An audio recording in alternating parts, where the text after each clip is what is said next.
हाँ तो नमस्ते जी।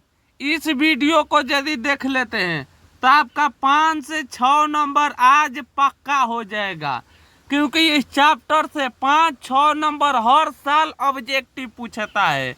सारा का सारा इम्पोर्टेंट ऑब्जेक्टिव लाया हूँ। आज इस वीडियो को पूरा अंत तक देख लेते हैं तो समझिए आपके पास 5 से 6 अंक का हो जाएगा, आपके मुट्ठी में हो जाएगा। तो इसीलिए आप पूरी इस वीडियो को अंत तक देखें। इस वीडियो को छोड़कर जाने का प्रयास मत करिएगा, क्योंकि हर साल एक साल नहीं 24, 25, 26, 27 में भी पूछेगा 5 अंक के। इसीलिए पूरा वीडियो अंत तक देखिए। भारत संसाधन एवं उपयोग करने वाले हैं।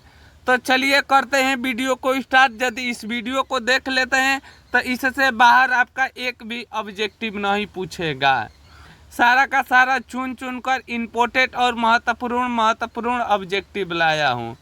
तो चलिए करते हैं वीडियो को स्टार्ट। यदि चैनल पर नए हैं, इसी तरह के वीडियो देखना चाहते हैं, गणित वही सारा का मैं इस पर तैयारी कराता हूं, तो आप इस चैनल को क्या कर लीजिएगा, सब्सक्राइब कर लीजिएगा और वीडियो को लाइक कर लीजिएगा और कमेंट में बताइएगा आपको ये वीडियो कैसा लगा। तो चलिए देखते हैं पहिल का ऑब्जेक्टिव क्या है। पहिल का ही ऑब्जेक्टिव बहुत ही इम्पोर्टेंट और ज़रूरी क्वेश्चन है। थोड़ी सी वीडियो लंबा होगी, इसीलिए वीडियो को पूरा अंत तक देखिएगा। इम्पोर्टेंट ऑब्जेक्टिव है, इसीलिए मैं जल्दी करा रहा हूँ। चलिए पहिल का ऑब्जेक्टिव देखिए। कोयला किस प्रकार का संसाधन है? तो बाबू जो एक बार इस्तेमाल कर लेना पे दोबारा इस्तेमाल नहीं होता है, उसे अनवीकरणीय कहते हैं। जैसे सूर्य के प्रकाश कतनो लीजिएगा कभी खत्म होगा, ये नवीकरण होता है। इस तरह आएगा, इसे ध्यान रखिएगा। अगला देखिए, सौर ऊर्जा निम्नलिखित में से कौन सा संसाधन है? सौर ऊर्जा कौन सा संसाधन है बाबू? तो याद रखिएगा, पुनर्वितरण योग्य है। चलिए 3 नंबर सवाल देखिए। तट रेखा से कितनी किलोमीटर क्षेत्र की सीमा अपवर्जिक आर्थिक क्षेत्र कहलाती है? तो याद रखिएगा बाबू, 200 किलोमीटर क्षेत्र कहलाती है। डाकू की आर्थिक व्यवस्था का संबंध है, उन लोगों का किससे संबंध है? तो संसाधन एवं विदोह से। चलिए आइए अगला सवाल देखिए। समुद्री में क्षेत्र राजनीतिक सीमाएं को कितने किलोमीटर तक संपदा निहित है? सवाल बहुत जरूरी है, याद रखिएगा ना। 19.6 किलोमीटर। अगला सवाल देखिए, बहुत बार परीक्षा में पूछा हुआ है लेकिन यहाँ पर नहीं दिया है, इस साल भी पूछेगा, इसे ध्यान रखिएगा। पेट्रोलियम किस प्रकार का संसाधन है? तो ये बताइए, पेट्रोलियम एक बार इस्तेमाल कर लेने पर क्या दोबारा होगा? आप कहिएगा नहीं होगा, इसीलिए अनवीकरणीय संसाधन होगा। और नवीकरण किसे कहते हैं? जो एक बार इस्तेमाल, कतनों बार इस्तेमाल करिए खत्म नहीं होगा। अब हवा लीजिएगा, कतनों कभी जीवन में खत्म होगा नहीं, इसीलिए ये हो जाएगा नवीकरणीय। अगला सवाल देखिए, निम्न में कौन सी मिट्टी सर्वाधिक उपजाऊ होती है? कौन ऐसा मिट्टी है जो सबसे उपजाऊ होती है? तो जलोढ़ मिट्टी में उपजाऊ बहुत फसल होता है। अगला, काला मृदा का दूसरा नाम क्या है? आ गया इम्पोर्टेंट सवाल 2027 के परीक्षा के लिए, इसे रट जाइएगा। काला मृदा का दूसरा नाम होता है बाबू रेगूर। अगला, मरुस्थल मृदा का विस्तार निम्न में से कहाँ है? मरुस्थल मिट्टी कहाँ पर है बाबू? तो याद रखिएगा, राजस्थान में जाइएगा तो खाली रेत बचा हुआ है, इसीलिए उसे मरुस्थल कहते हैं। अगला, सोपनी कृषि किस राज्य में प्रचलित है? लगा लीजिएगा 27 के पेपर में प्रथम द्वितीय दोनों पाली में आएगा 5-5 अंक के, इसीलिए इसे ध्यान रखिएगा। सोपनी कृषि किस राज्य में प्रचलित है बाबू? तो याद रखिएगा, उत्तराखंड में प्रचलित है। कहाँ पर प्रचलित है? उत्तराखंड में। अगला सवाल लगा लीजिए इम्पोर्टेंट, पंजाब में भूमि निम्नीकरण का मुख्य कारण क्या है? तो याद रखिएगा बाबू, वहाँ के जमीन धीरे धीरे घसक रहा है अधिक सिंचाई के कारण। कौन सा मिट्टी कपास के लिए सर्वत्र मानी जाती है? कपास उगाने के लिए कौन सी मिट्टी सबसे अच्छा होती है? तो याद रखिएगा बाबू, काला मिट्टी। आ सबसे उपजाऊ मिट्टी कौन होती है? तो याद रखिएगा जलोढ़ मिट्टी होती है। तो यहाँ पर आकर 12 ठो ऑब्जेक्टिव समाप्त हुआ। कमेंट में बताइएगा आपका 12 में कितना ऑब्जेक्टिव सही हुआ और कितना ऑब्जेक्टिव गलत हुआ। जो जो ऑब्जेक्टिव गलत हो रहा है उसे कॉपी लीजिए, पेन लीजिए, नोट करके उसे याद कर लीजिएगा। परीक्षा में बहुत बार आया है, आने का भी संभावना है। ठीक है, तो चलिए अब बढ़ते हैं 13 नंबर क्वेश्चन की ओर। चैनल सब्सक्राइब नहीं किए हैं तो अवश्य हमारे चैनल को भी सब्सक्राइब कर लीजिएगा, लाइक कर लीजिएगा। तो चलिए देखते हैं 13 नंबर ऑब्जेक्टिव क्या है। हाँ तो बाबू 13 नंबर क्वेश्चन देखिए, भारत में लगभग कितने करोड़ हेक्टेयर भूमि का संरक्षण हो चुका है? तो इस क्वेश्चन को याद रखिएगा, 13 करोड़। अगला सवाल इम्पोर्टेंट सवाल, मेढक के प्रजनन को नष्ट करने वाला रासायनिक कौन सा है? मेढक माने बेंग, बेंग को नष्ट करने वाला रासायनिक पदार्थ है एंड्रीन। हम लोग खेत में मार देंगे नू तो जो मेढक होते हैं ये खत्म हो जाएंगे। चलिए 15 नंबर सवाल देखिए, बहुत इंपॉर्टेंट जरूरी क्वेश्चन है, इसे रट मारिएगा। देश के बांधों को किसने भारत का मंदिर कहा है? बहुत इंपॉर्टेंट और शानदार क्वेश्चन है, तो याद रखिएगा पंडित जवाहरलाल नेहरू ने कहे हैं। कुल जल कितना प्रतिशत भाग महासागर में स्थित है? भारत या पूरा देश का कितना जल महासागरों में स्थित है, मतलब है? तो इसे याद रखिएगा 95.5। ओ सबसे इम्पोर्टेंट दमदार क्वेश्चन, रट जाइएगा, पेपर में पूछा हुआ सवाल है। देखिए कितना बार पूछा है। वृद्ध क्षेत्रों में जल की उपस्थिति के कारण ही पृथ्वी को क्या कहा जाता है? आसान सवाल है, अब पेपर में पूछा हुआ है। तो पृथ्वी को नीला ग्रह कहते हैं। कौन ग्रह कहते हैं बाबू? तो नीला ग्रह कहते हैं, यहाँ पर जल अधिक होने के कारण। अगला 18 नंबर सवाल, बिहार में अंतिम जल दोहन से किस तत्व का संक्रमण बढ़ा है? तो किसका संक्रमण बढ़ा है? तो बाबू आर्सेनिक का। प्राणी के शरीर में कितने प्रतिशत जल निहित होना चाहिए? इम्पोर्टेंट और जरूरी क्वेश्चन है, तो याद रखिएगा 65% प्राणी के शरीर में जल होना चाहिए। अगला सवाल, विश्व में कितने प्रतिशत जनसंख्या भारत में निवास करता है? विश्व में कितना प्रतिशत जनसंख्या भारत में निवास करता है? इम्पोर्टेंट सवाल है बाबू, तो याद रखिएगा विश्व में 16% लोग खाली भारत में रहते हैं। कहाँ पर रहते हैं बबुआ? तो याद रखिएगा भारत में रहते हैं। 21 नंबर सवाल देखिए, निम्न में से कौन सा बिहार का प्रमुख नदी घाटी परियोजना है? तो नदी घाटी परियोजना है सोन नदी घाटी। अगला, भारत में 2001 कितने प्रतिशत भौगोलिक क्षेत्र पर वन था? अब तो वन कम ही हो गया होगा, लेकिन 2001 के अनुसार कितना था बाबू? तो 19.27%। आइए अगला सवाल देखते हैं। वन स्थिति रिपोर्ट 2005 के अनुसार भारत में कितना विस्तार है? तो उधर हो गया है 2001 में 19.27, लेकिन 2005 में पूछा है कितना हुआ है? तो याद रखिएगा 20.60 भूगोलिक।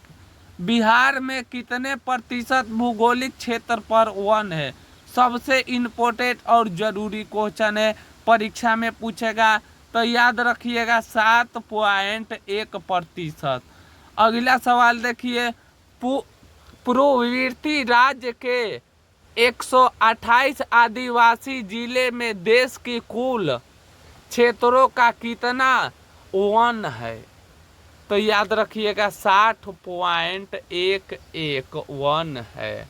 यहाँ तक आकर बाबू 25 ऑब्जेक्टिव महत्वपूर्ण का हो गया, समाप्त हो गया। और हम लोग के पास 25 ऑब्जेक्टिव है। यदि इस पूरी वीडियो को अंत तक देख लेते हैं तो आपको एक भी अब क्लास अब नहीं करना पड़ेगा। इसी में से आपका सारा ऑब्जेक्टिव पेपर में पूछ दिया जाएगा। ठीक है, तब बताइएगा 25 में कितना ऑब्जेक्टिव सही हुआ। और यदि अच्छा लग रहा है तो दोस्तों के पास भी शेयर करते रहिएगा, क्योंकि आपका दोस्त भी तैयारी कर ले।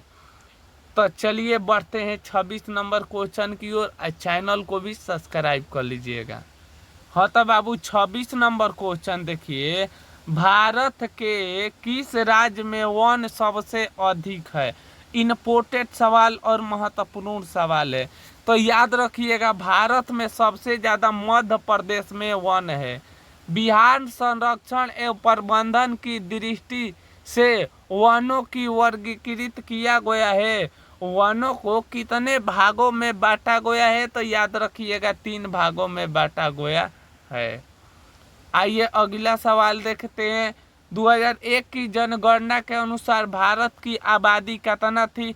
मतलब भारत का कुल जनसंख्या कितना था बाबू 2001 के जनगणना के अनुसार? तो 121 करोड़ जनसंख्या था खाली भारत के, याद रखिएगा। अगला भारत का राष्ट्रीय पक्षी कौन है बाबू? तो याद रखिएगा राष्ट्रीय पक्षी हम लोग का कबूतर, हंस, मयूर, तोता। मोर नहीं दिया है, मयूर दिया है, तो याद रखिएगा मयूर हो जाएगा। यहीं पर पूछ देगा बिहार के राष्ट्रीय पशु कौन है, पंछी कौन है? तो याद रखिएगा गौरैया। कौन है बाबू? गौरैया। परीक्षा में ये भी पूछ सकता है।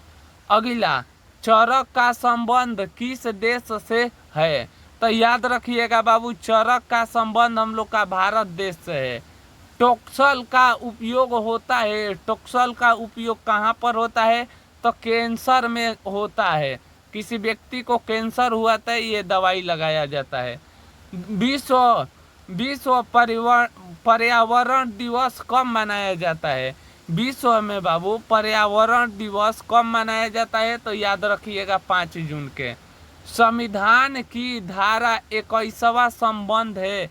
किससे संबंध है बाबू? तो वन्य जीव तथा प्राकृतिक संसाधन के संरक्षण से। चलिए अगला सवाल देखिए, प्राकृतिक संसाधन के संरक्षण हेतु 1968 ईस्वी में कौन सा कन्वेंशन हुआ था?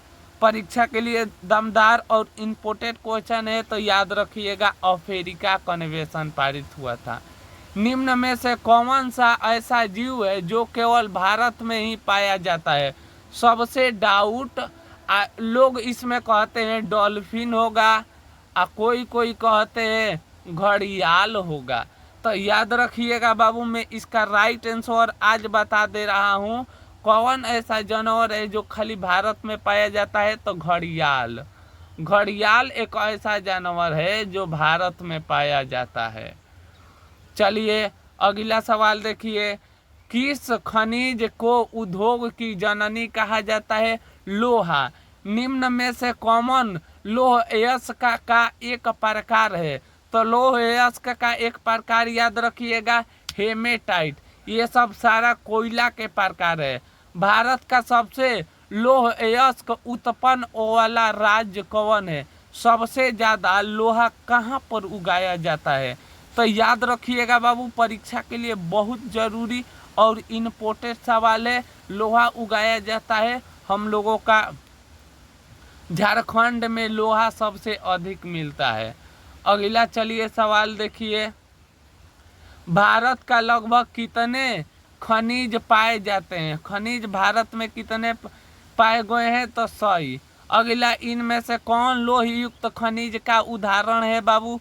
तो याद रखिएगा ये बॉक्साइट है। इनमें से कौन अधिवेतिक खनिज का उदाहरण है? तो याद रखिएगा अबरख है। तो यहाँ तक आकर बाबू 42 ठो ऑब्जेक्टिव जो इम्पोर्टेड था हम लोग का समाप्त हुआ, और हम लोग के पास मात्र 8 ठो ऑब्जेक्टिव बचा हुआ है। तो अब आप कमेंट में बताइएगा आपको वीडियो सारा कैसा लगा और कितना आप ऑब्जेक्टिव सही किए। तो चलिए बढ़ते हैं 43 नंबर क्वेश्चन की ओर। 40 नंबर क्वेश्चन देखिए, छत्तीसगढ़ भारत का कितना प्रतिशत लौह अयस्क उत्पन्न करता है। छत्तीसगढ़ बाबू एक बहुत महत्वपूर्ण राज्य है, ये 20% लोहा भारत को देता है। मैग्नीशियम उत्पादन में भारत का विश्व का कौन सा स्थान है। मैग्नीशियम हम लोग जो विश्व में बेचते हैं कितने स्थान पे है बाबू, तृतीय स्थान पे। 1 टन इस्पात कितने मैग्नीशियम का उपयोग होता है। तो याद रखिएगा बाबू 1 टन इस्पात जो होता है 10 किलोग्राम होता है। चलिए 46 नंबर सवाल, उड़ीसा किस खनिज का सबसे बड़ा उत्पादक है। तो याद रखिएगा बाबू मैग्नीशियम का है। एल्युमिनियम बनाने के लिए किस खनिज का आवश्यकता पड़ता है। तो एल्युमिनियम के लिए याद रखिएगा बॉक्साइट का आवश्यकता पड़ता है। अगला सवाल, देश में तांबे का कुल भंडार कितना है। हम लोग के पास कितना भंडार है इस तांबे का। तो याद रखिएगा बाबू 125 करोड़ टन है। बिहार झारखंड में देश का कितना प्रतिशत अबरख उत्पन्न करता है। तो याद रखिएगा बाबू हम लोग का जो खाली बिहार राज्य है 80% अबरख देता है। अगला सवाल देखिए, सीमेंट उद्योग का प्रमुख कच्चा माल कौन सा है। तो याद रखिएगा चूना पत्थर है। तो चलिए आकर यहाँ तक बबुआ 50 ठो ऑब्जेक्टिव हम लोग का महत्वपूर्ण समाप्त हो गया। तो अब कमेंट में हमें बताइएगा आपका 50 में कितना ऑब्जेक्टिव सही हुआ और कितना आप ऑब्जेक्टिव गलत किए। आप अवश्य कमेंट में करिएगा, मैं कमेंट देखता हूँ। तो चलिए बढ़ते हैं, मिलेंगे कौन नई वीडियो के साथ। तब तक ले हंसते रहें, मुस्कुराते रहें। वीडियो को लाइक नहीं किए हैं तो लाइक करिए, सब्सक्राइब करिए, शेयर करिए। जय हिंद दोस्तों, वंदे मातरम।